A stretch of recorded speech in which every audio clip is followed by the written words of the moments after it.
আসসালামু আলাইকুম। কি বলবো, আমি আসলে ওই যে দোকান থেকে আসতেছি, আসার পথে একজনে হঠাৎ গাড়ি থামাইলো, মানে আমি আমার বন্ধুর সাথে কথা বলতেছি, গাড়ি থামাইলো এই যে এ মিয়া কো ভাই আপনার চিনা লাগে। তো আমি কই আপনি আমার কই দেখছেন?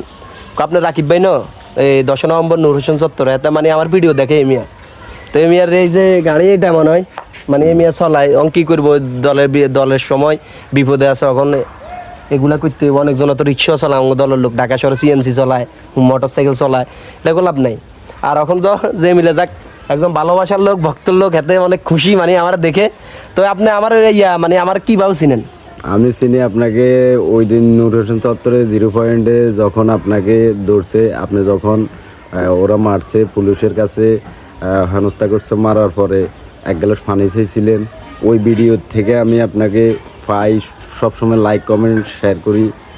ইনশাআল্লাহ যতদিন থাকবো বঙ্গবন্ধু সৈনিকেরা অতদিন আমরা রাজপথে থাকবো। হয়তো কিছু সময় আমাদের সমস্যা হইতেছে, ইনশাআল্লাহ। তো যাক, আপনি আমার সাথে দেখা হয়ে আপনার ভালোই লাগছে। তো ইনশাল্লাহ এই ভিডিওটা সবাই শেয়ার করে দেবেন। আসলে আপনি যেরকম আমরা ভালোবাসেন, এরকম সবাই ভালোবাসে। তো আমি চাই আপনার ভালোবাসা নিয়ে বেঁচে থাকতে, এবং কি আমিও আপনাদেরকে ভালোবাসি, যারা আওয়ামী লীগ করে, যারা 66 জেলায়, ঠিক আছে, সবাইকে ভালোবাসি। তো জয় বাংলা, জয় বঙ্গবন্ধু। শেখ হাসিনা আসবে, বাংলাদেশে আসবে ইনশাল্লাহ। তো যান, ইনশাল্লাহ দোয়া করিয়েন।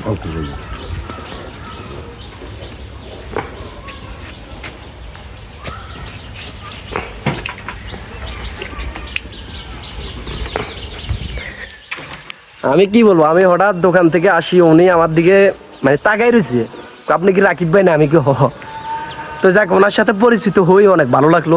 বঙ্গবন্ধুর একজন সৈনিক। তো সবাই ভিডিওটা বেশি বেশি করে শেয়ার করে দেবেন। জয় বাংলা, জয় বঙ্গবন্ধু।